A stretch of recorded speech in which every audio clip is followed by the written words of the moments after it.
Welcome to the Betrayal Trauma Recovery Bookshelf, a space for women healing from betrayal to reconnect with their mind, body, and soul, one page at a time. I'm Rachel Strong Smith, a betrayal trauma coach who's walked this path myself.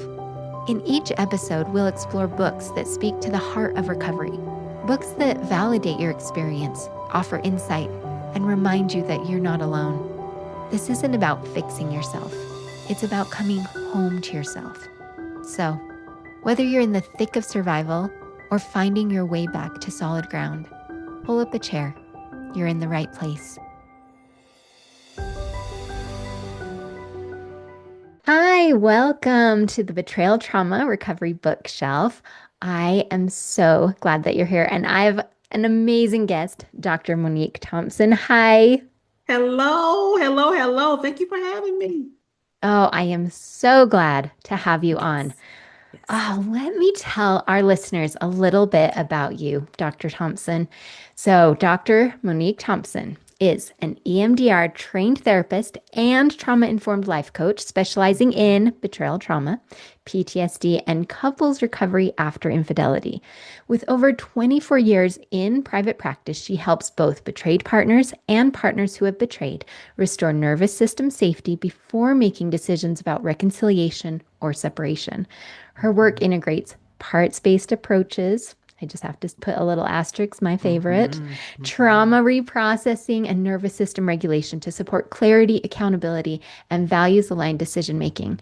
Dr. Thompson is the author of a best selling infidelity recovery workbook for couples. I'm going to show it right here. I read through the whole thing. Well, Yes. man, it's got some goodies in there. hmm hmm She is known for her culturally responsive approach, thoughtfully integrating faith and spirituality when invited by clients. Her clinical focus centers on helping couples move from survival states into grounded discernment, prioritizing healing and psychological health, whether they stay together or part ways. Yeah. Oh, well, welcome, Dr. Thank you for having Thompson. me. Thank you. Thank you. Yeah, I follow you on Instagram too. You are amazing. Oh, Oh, all your man. parts work. Oh my goodness. 10 out of 10. Highly Oh. recommend. Thank you. You know what? I really appreciate getting that feedback because I'm a little bit like, hmm they're kind of a lot to produce. And so Yes. I'm like, is it resonating? And so hearing that, I'm like, Yes. okay, it's resonating. Yes. Yes. Shareable level resonating. It's in a way for people to identify that there's pain that you're experiencing. A part of you is experiencing that. Another part of you might be curious about what's going on. Another part of you may feel fear. Some part of you may be like, I got this. There's all these different parts of you, and allowing space for community and communication, and for you to kind of allow that emerging strong voice to bring peace and calm. It's just a matter of patience with yourself. And sometimes in recovery, or when you find out something, you're trying to have patience with the situation or with the other person, and the primary nervous system to focus on is yours. Yes, yes. So I love your work. Ooh. Oh, thank you. And so I love how concisely and succinctly Mhm. that you summarize Yes. that because that is, Mhm. oh, well, let's dive in. Tell Yes. me a little bit. Let's just start with a little overview of your infidelity recovery workbook for couples. Just what Yes. is it designed to support? Yeah. What Yeah. led you to create it? Well, the irony is that the publisher reached out to me during COVID. And I was not going to do the book because I felt like the world has enough going on, let alone me. But my oldest daughter and my husband convinced me that you have all of this content and they're just asking you to put it in a workbook. Just get it all put together and put it in the workbook. But I just felt, I'm a little bit, tiny bit of an overachiever. I'm like, well, I need to make it all pretty. And it turns out the editor really did just need my expertise Mm. and my content, and then they made it all pretty. They made it all pretty and all the graphics and all that stuff. There was literally a long list of people working on that project. The only reason I know is because I accidentally logged into the wrong space on the site one day when I was trying to reach my editor. And I saw Oh, all these people working on the book. I said, "Oh, that is beautiful. Those people working on this, and all I have to do is give you the content, and every once in a while explain things. So, for example, some of the misunderstandings about trauma, because at one point he said, "So, what do you when you say? Are you saying people have PTSD?" I said, "No, I'm not." But I said, "But I can see how you have that question, and I can see how people reading it may think we mean that you have had a near-death experience or that you've had a sexual assault or something." But no, we trauma can be lots of different defined moments in your life. Not always do you develop the diagnosis of PTSD because you were exposed to a trauma. So even some of it was helping the editor to understand, helped me to write better because I Mm. recognized that he represented the general population. And so making it clear, like you said, clearing, but they will chop up your work and make it concise. Because you're thinking, how can what else can I cut? I can't cut anything from it. And now all of a sudden it gets chop, chop, chop. And so the book is written with the intent of it being sensitive to cultures and sensitive to lots of different walks of life. And I didn't see this until after it was released, and I started getting emails and feedback online. The person who cheated seemed to find the book, and most part, I got messages saying, "If only I had read this before I started communicating, I would have been more sensitive. I wouldn't have tried it." And I'm thinking, yeah. So it's written for both partners, but even in practical, everyday clinical work, some of that part, the part that's written for the person who cheated, is from my work with the partners who cheated. And from constantly saying the same thing over and over again, like you cannot rush to answer these questions. You rushing to answer these questions because you're really trying to control your partner's emotional response. So now you've lied again under the pretense of trying to protect them and only made it worse. So now the fire had gasoline poured on it from your answers to these questions, or you didn't have any response at all. You just shut down because your nervous system was completely maxed out. And so the book helps people on both sides to find ways to communicate. There's exercises in there, places for you to communicate together. So there's a chapter for each person, and there's chapters to do together. And then, kind of overall, there's um, I guess the part is like the Olympics of recovery work. Just like with AA or NA or SA, where part of what you have to accept in step one is that this is with you now, and it's a lifelong companion, and your recovery work is daily. And if you go to any AA, NASA, any group, any 12-step group in the world, people can be in there that have been sober for 15, 20 years, and they will still say, "I am one moment away from a full relapse. And the same thing, you have to accept this is with me now, and my effort daily puts some space between me and this situation. But just like with the 12 step, self-compassion plays a huge role. Self-compassion, empathy for the other person, all of that. So a lot of that theme, you'll see that theme in the workbook, making amends. Bigger than an apology is making amends. But you see that same tradition in the 12 steps that at some point you got to figure out how you're going to live out your amends and, when possible, make direct amends. But even in 12 step programs, that's what step eight, you don't start there. Mhm. You start with the sobering reality of the damage that was done. And that's a lot of the book, too. Oh, Yes.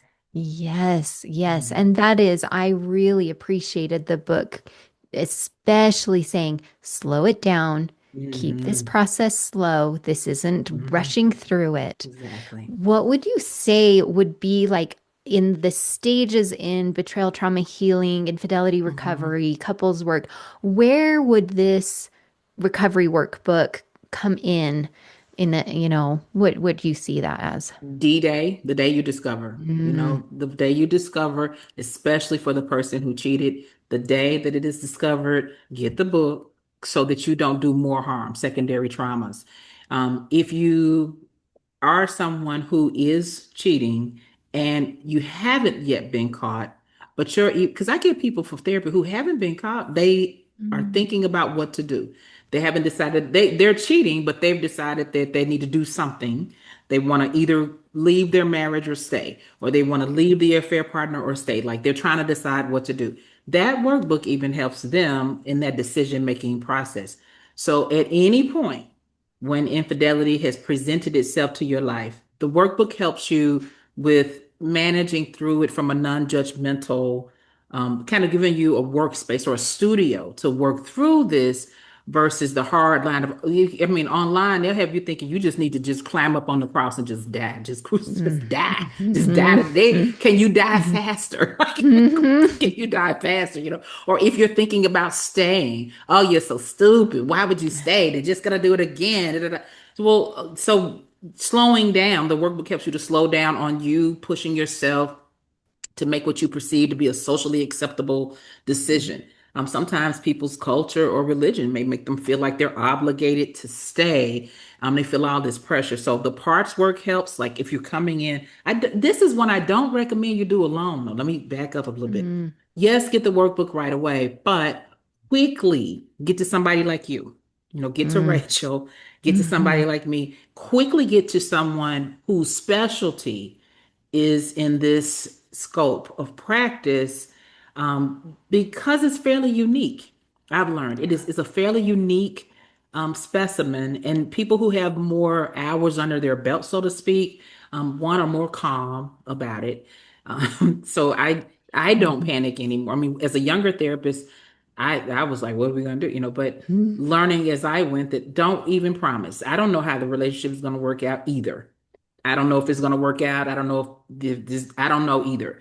I do know what we can do to peacefully arrive at a decision, but no promises. And sometimes, like I see things on YouTube or on Instagram where people seem to promise people going through this, promise an Mhm. outcome. Yeah. So if I can just It- put that out there to your listener, don't believe, Oh, thank you. don't believe it. Thank you. That was, I mean, that was even one of my first hesitations when I looked at this book. I was like, is this going to be just another promise that, oh, Mm, if you do this, then you are definitely going to stay together? And I love that you very clearly are saying this isn't about making that decision right now. This is about how to come to that decision. mhm, Like you mhm. said, like I don't know what's going to happen here. And the Right. infidelity recovery, right? Yes. Sometimes that means, oh, that means they stayed together. No, that's No. not the No. definition of that, right? Mm-mm. Recovery is No. returning to you. Returning to your most authentic self, Mhm. Yep. and genuine. Now, I don't use a lot of anecdotal stories because I believe in confidentiality, protection of identity, privacy, and you need a safe place to come and kick your shoes off and talk about this. Mm-hmm. So these are a couple of stories that are by permission, but still I change a few things, right? Um, but one of the stories that I thought was just beautiful was this guy. He'd been, a young guy, traveling the world and had somebody in every city, right? But and there was an understanding. And so, as a back Mm. pedal to that, I define infidelity as non-consent. That I So, like that if too. everybody's consenting, then it is not infidelity, right? So he had people in every city. Everybody understood and knew that I am the one here. He had some. Everybody understood the situation. He noticed though that in this one particular place that he would go visit, what he said to me, he said, "She's too accommodating." you know, and she makes it feel too much like home and like family. And he's like, she wants more than what I'm trying to do right now. He said, everybody else, if I land in town and they are busy, they're like, "Shh, I'm busy." Like I'm busy. Or if I break plans with them, I break plans with them. If it's very casual, it's if they're available, they're available. If they're not, they may be with somebody else and they'll say, oh, I'm busy tonight. And they mean I'm with somebody. He's like, I never feel anything about it. They don't feel anything about it with me. He said, but I feel tender about even telling her that, I'm in town, but I'm not coming by. I'm someplace else. He felt it, and she would still Mm. say, "Oh, it's okay, it's okay." He said, but I don't think she's really. I feel like I'm betraying something that's happening. And I was like you, I'm like, that is remarkable, Well, right? So he flew in unannounced, knocked on her door. She opens it and he says, it's over. And she's shocked. She's like, what do you mean? What are you talking about? He was like, I won't be calling you. You won't be calling me. You want something that I'm never gonna have available. We have to stop. So he turns and walks away. There was a whole, he didn't even come. He leaves and she immediately starts calling, calling, calling, calling, calling. And oh, can we talk? And he said that was his signal that he was right, that she wanted more. He said, because anybody else didn't even bother calling on his birthday, nothing. It was just so casual. He was nothing to these other people. They were nothing to him. He could feel and sense that we have a real understanding and kind of a quote unquote hell yes to what we're doing. And he just trusted his gut on it. Well, this is when it was shared with me, it had happened many moons ago. Mm. Many moons ago. It just kind of came up. And I said, do you mind? It's such a remarkable story. Do you mind if I use that from time to time? Oh, yeah, sure. So I use that story from time to time to share that the decision about whether or not something is infidelity, it can be felt, it can be sensed, and it is not always so properly defined in clear language, but it can be sensed and it can be felt. And that is what I encourage. Like the recovery, the infidelity recovery is you coming clean with you. Mm. With you, even if your partner never finds out, which by the way, they always do, but Mhm. say your partner never finds out, you Mhm. already know, and the person that you have now had this somewhat, first level of betrayal was actually with yourself. You telling yourself that this is okay or that it's all right. I should. That was you betraying yourself, your own integrity with yourself, and that's what you want to recover from. Because whether it was this or that, you want your whole life to your oldest and longest companion is you, and Mhm. you want to have a really beautiful, clean relationship with yourself. Whatever your choices are, you want them to be good, clean, honest choices for you. That's how I define that now. Mm. Wow. Yeah. Wow, that is quite a story. And it does flip some things like, Yeah. okay, well, what is this really happening? Which kind of Mm-hmm. leads us into like this, what again, the definition of the infidelity. I mean, here's Yeah. it's all dicey. And as you can see, as you've described in that story, like what is it and when two Mm-hmm. partners see it differently and da da da, Mm-hmm. like that's its own thing. But for the sake of this question, we'll just say infidelity, it's agreed upon, whatever you Yes. listeners are Mm-hmm. defining as infidelity. Yes. When someone discovers infidelity of Mm-hmm. their partner, how Mm-hmm. does that moment impact the nervous system? And why is it helpful to understand that betrayal is a physiological injury rather than just the emotional one? At the top of my list would be shame. If Mm. you can set aside the moral judgment of yourself just for a few weeks and just acknowledge that I just experienced a shock to my entire nervous system. My heart Mm. rate is through the roof. Cortisol is flooding my blood vessels. I can't think. You'll say, I can't even think straight. Well, some of you not being able to think straight is because you're now living in your sympathetic nervous system. You can't sleep because your nervous system is fully activated. And if you try to make a decision on staying or leaving while your nervous system is activated, while you're having a full stress response, you sometimes might, by luck, by chance, by blessing, happen to land at the same decision later when you calm down. I do not believe in making your life choices based on the luck of a draw. So just calm down first and know that it's going to take, it takes a hot kettle a minute to to cool off. Give yourself a respectable amount of time to cool off. And by that, I literally mean this is so easily done now. 24 years in, I wish all these biometric tools were available when I first started out. You could use your phone to tell you the truth about how you're actually Mm. feeling. It will tell you the truth. It will not lie to you about how your sleep has been.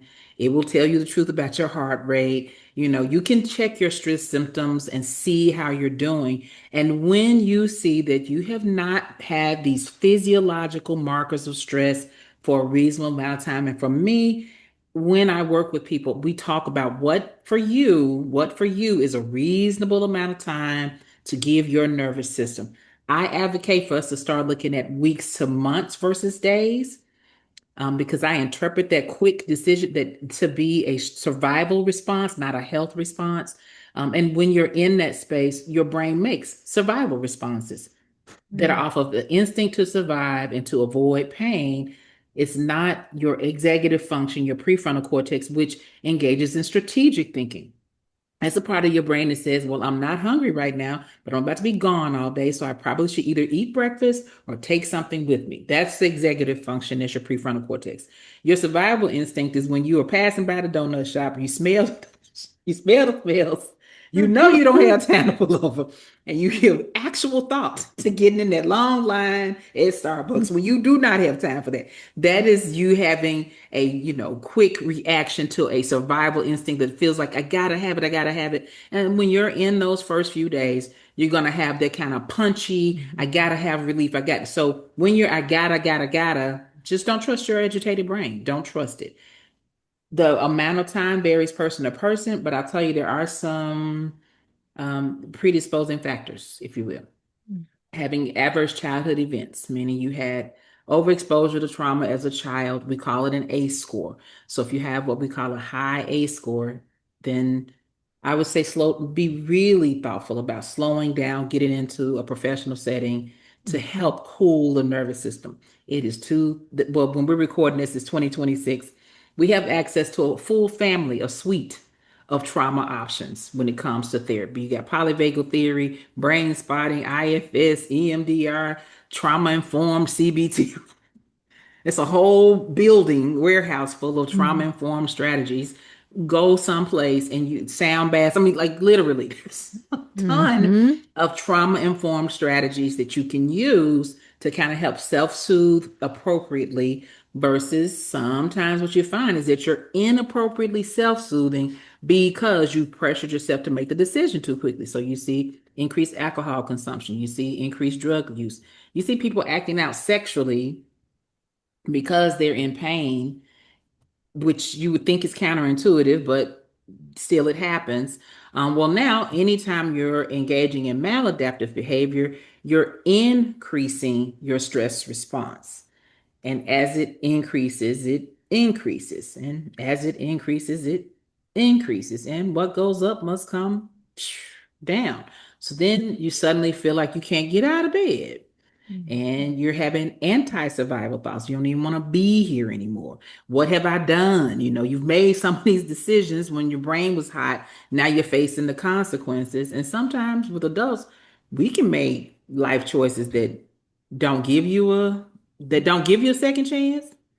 And some where the second chance is quite expensive. I'm gonna give an easy example. People will move out. They will, instead of going to sleep somewhere for the night, they will literally go and truly move out while your brain is still hot. Well, now you got two mortgages, or you got a lease on some place that you've increased this housing expense, and sometimes created a new financial crisis, or people will insist you need to quit that job because you had the affair at work. You quit that job right now. Okay, they could, but and work where? Especially in the economy that I'm speaking of when we're recording. I do not know where you're gonna get this job. Don't where Mhm. you gonna get this job. But even if you get it, I don't know what kind of coins they're paying for people right now. So some of it is that in the moment, you may decide later to leave. You may decide later that we do need to sell this house and get. You may actually make those same decisions later, but they're made from a cool mind. It's with everybody concerned. And when you start off with the nervous system leading the way from a peace place, then you're ready. So kind of looking at it and saying, well, I'm not ready doesn't mean I'm not emotionally. It means I'm not biologically ready. You could be a Mhm. really, because I see a lot of devout people. I see people who are well achieved, a lot of celebrities, pro athletes. I see a lot of people who are well achieved in their life, and I see the opposite spectrum too. And Mhm. everybody needs to understand that when it comes to this, everybody's biology is quite this. I got one more story for you because this is good. Okay. I love this. I'm adjusting my this is a good one. So understanding infidelity, like the effect it has on people. I couldn't have been in practice more than like 5 years or so. And I'll be in year 25 in May of this year. Mm. This is one of my first cases. As luck or God would have it. It was a pimp and a prostitute. Could not make this up. Yeah, I don't know if y'all are listening or watching this. You should see Rachel. Woo! Rachel, you okay? You okay? Oh, I'm here. I'm with you. You Oh, yeah. okay? So they had gotten married though. All All right, so right. your Good. pre-existing relationship was pimp and prostitute. Mm, They're coming in, and I'm a little baby therapist, so I'm thinking, assuming that what they want to work through is the prior relationship, and like, had no, they had continued, continue to be pimp and prostitute or sex worker, appropriate language here. And I am mm, sorry for the sex worker, but seriously, at that time, I did not say sex worker. I said pimp and prostitute, but here I am going to correct myself. mm, So this person is complaining. The husband is complaining because not that he wants her to stop being a sex worker, but he wants her to stop having sex with this one particular customer. I see how you your face is my face. I was like, I do not follow this at all. I mm, mean, like how we, what you, and then you think, well, but you're her pimp, so I guess you are endorsing this. But then you got married. yeah. Why did you get married if you didn't want? Like all these questions. What were you thinking? So the issue was he felt that whole like sensed and felt he felt like this guy has a different kind of connection and I don't want that. I just want it to be a business transaction. And with him, it's more than a business transaction. And her complaint was, he is my best customer. I am not going to let go of him. And he was like, that's my whole point. And I'm thinking, this is blowing my mind, but it's helping me redefine infidelity. The issue is consent. He's not consenting to this. So you got to renegotiate what you're agreeing to because in a way it was an open marriage, but it also made Mhm. me see, I don't know if this is gonna work. The open marriage Mm, concept, like what if somebody changes their mind, what are you gonna do then, because they experienced the same betrayal trauma that you would have experienced anyway. So that was perplex, it still is actually perplexing mhm, to me, because even I've met a lot of people who have experimented with open marriages or with the lifestyle, and the minute anybody mhm, changes their mind, and mm, often they do, it is because of the connection that the person has with somebody else. And they're like, I mhm, didn't agree to that. But if we just look at Helen Fisher's work, easily hers, I'll just use hers because hers is easy to kind of mhm. Google and YouTube. That was gonna happen.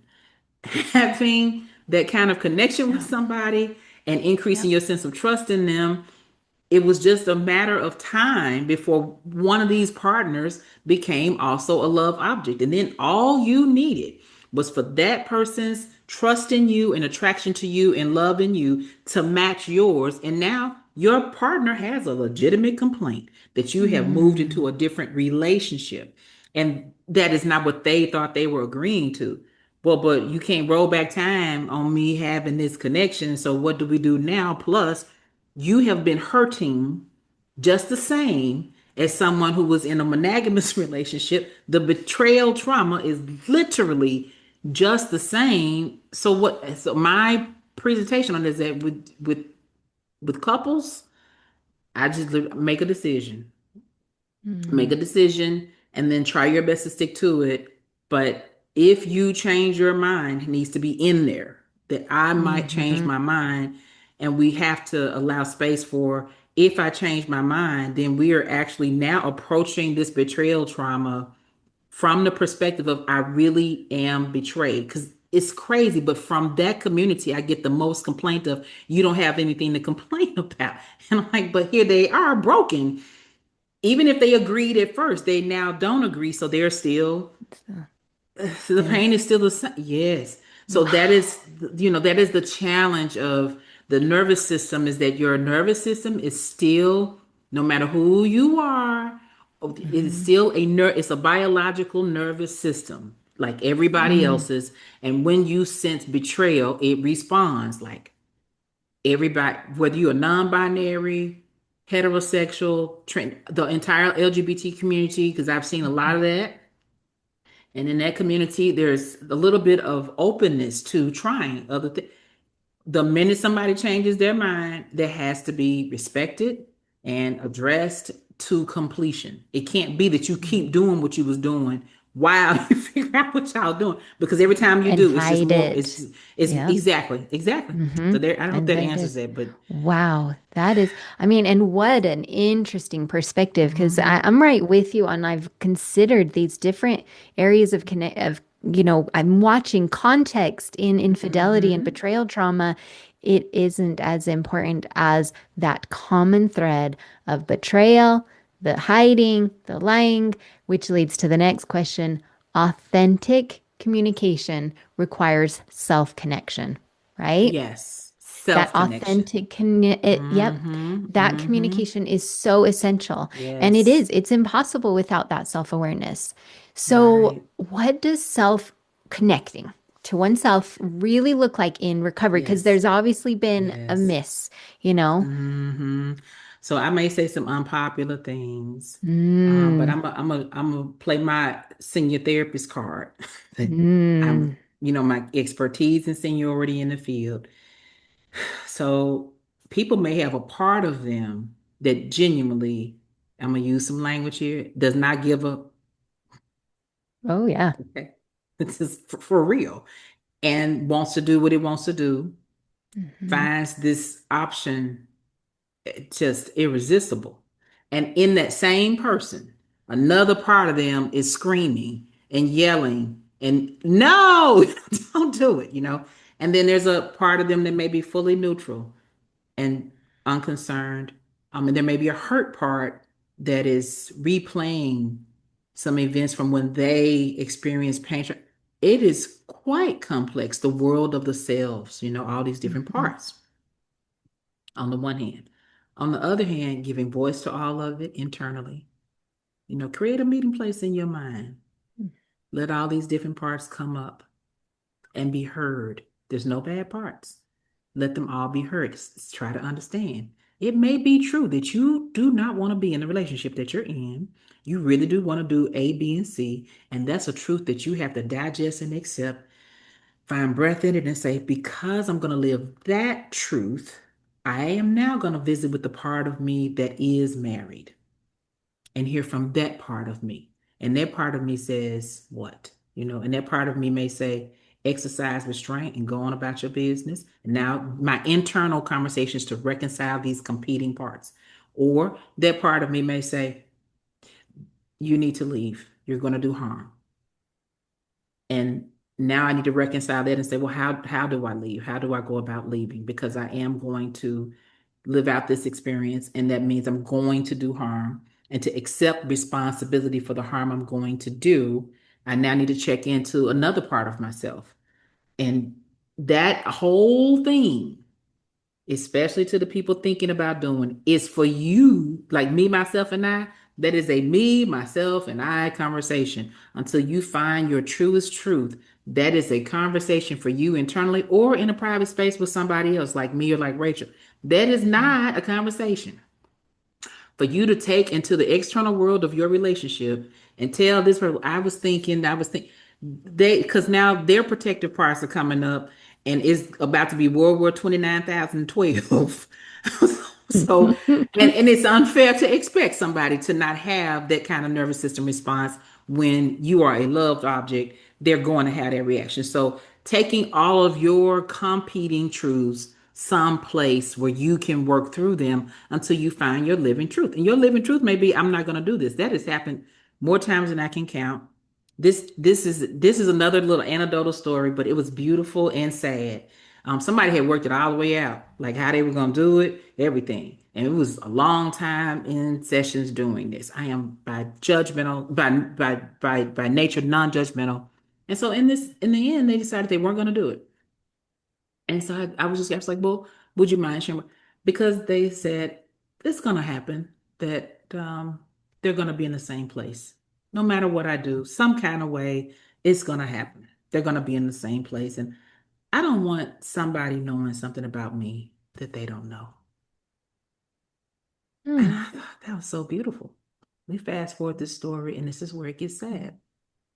I mean, a few months later, their partner died in a car wreck, and they were in it together. And they were there for their partner's last breath. And some of the solace was peace that I didn't do this to you. Mm. Right, right. Wow. Wow. And that space that we had created to just work it through took months. I mean, Mm. months. I've also had, to me, the most like, if you ever need somebody to general your army, these are the people to do it. I've had countless companions and partners come in who have learned down to the full level of evidence that their partner is cheating on them. They have all the evidence. They Mm-hmm. 100% know it's true. They have every shred of evidence they need, all of it. I mean, everything. The blood test, everything. Got all the evidence they need. And they haven't Yeah. decided what they want to do. They haven't Mm-hmm. decided what they want to do. They're not sure if they want to stay or they want to go. And if they're going to leave, they're not sure how they want to leave. I'm like, I don't know how you are sitting still in therapy Mm. while you figure out what you want to do with this information. But they are to Mm-hmm. me the icons of you can too sit your nervous system down and cool it down so that it serves you instead of you reacting to it.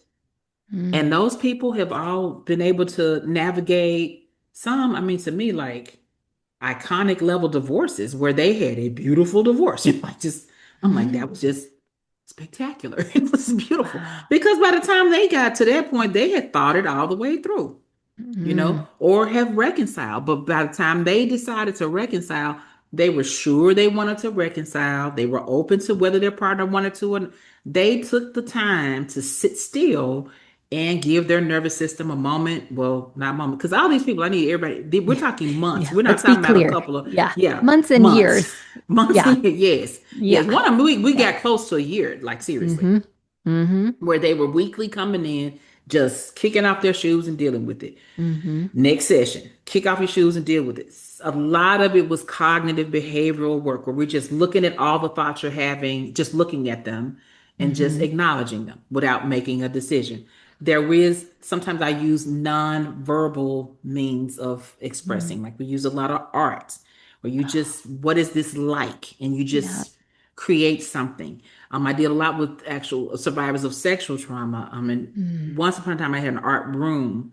I have people use their own spaces for their art now, but this one time I came into the room after their art session to see, how things going. I peep in, and they had used a hole puncher and punched holes, and the holes were all over the room, and that was the Mm. art.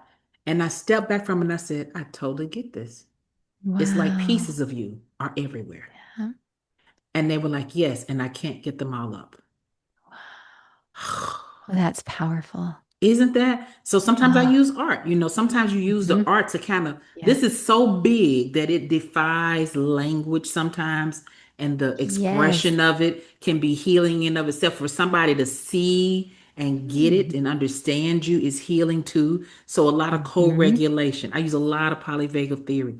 My kids Mm. call it my kindergarten voice. So they I can tell love when I'm it. talking, like bring it down, slow it down, and it helps us to co-regulate each other. But to be honest with you, sometimes the nervous system wins. Sometimes Yeah. the nervous system Yeah. wins. I have not had, to my knowledge, anyone escalate to violence, but I've had more than my share of de-escalating people, Mm-hmm. um, at least once a week, de-escalating Mm-hmm. people. And it's Mm-hmm. not always the partner who was cheated on. Sometimes it's the partner who cheated them, de-escalating them or Yeah. de-escalating both. Um, I've Yeah. Oh, The nervous system is wow. a worthy contender, but if you can get it calm, it is beautiful. Mm-hmm. It is beautiful. Yeah. Yeah. And Yeah. I'm hearing in that and understanding it, really Yes. looking at it, feeling it, mapping it, Mm-hmm. knowing what is Mm-hmm. yours, and really hearing it Mm-hmm. because there's a Mm-hmm. reason for it coming online. Yes, it's not Yep. bad. That's the Mm-mm. part, the process, that is what the workbook is about. Committing yourself to the process means committing Mm. myself to cooling my nervous system down, opening up lines of communication, choosing to listen better, choosing compassionate listening, choosing that I will pause on decision making until this process is complete. Mm, accepting that I don't know what's going to happen. mm, That's the process over the outcome. Pressuring yourself too soon that we're going to make this work, or you and I are over. Pressuring yourself one way or the other only adds to the excruciating pain that you're in. So that's why I advocate for the process over the outcome, is because if we push ourselves in one of these corners, and it, in fact, was a shame corner. It was where you were going because you didn't want people to think a certain thing about you, or because you were thinking oh, a certain thing about yourself. You started thinking, I'm worthless. I can't do anything right. I'm never going to have anybody. I'm not lovable. They did this because of me. Why is everybody doing this to me? When you're having those thoughts, those are signals that your nervous system is not ready to make a decision. When you start mm, thinking, whether this person cheated on me or not, I have worth. I can make a decision. I can do hard things. What happened to me as a child did not break me. Just when you start having adaptive thoughts, you're probably close to making a decision. So that mm, process that you're committing to is to commit to going from these heavy negative thoughts to adaptive ones. And when you start having the adaptive ones, now you're ready to either possibly make a decision or unpack more of the complex decision making that's in front of you. But that's the process that you're committing to. Oh, Yes. yes. I love that. I love that. Thank you, Dr. Thompson, for where we've landed. And be sure to tune in for part Mhm. 2 that's coming up. And as always, take what resonates, leave the rest. Bye bye. Thanks for joining me today on the Betrayal Trauma Recovery Bookshelf. If something from this episode spoke to you, share it with a friend or come connect with me online. You can find me on Instagram and Facebook at Rachel Strong Smith. And if you want to go deeper, sign up for my email newsletter, where I share grounded support, personal insights, and practical tools to help you reconnect with yourself. Remember, healing isn't a straight line, it's a spiral, and every step towards yourself matters. So, until next time, take gentle care.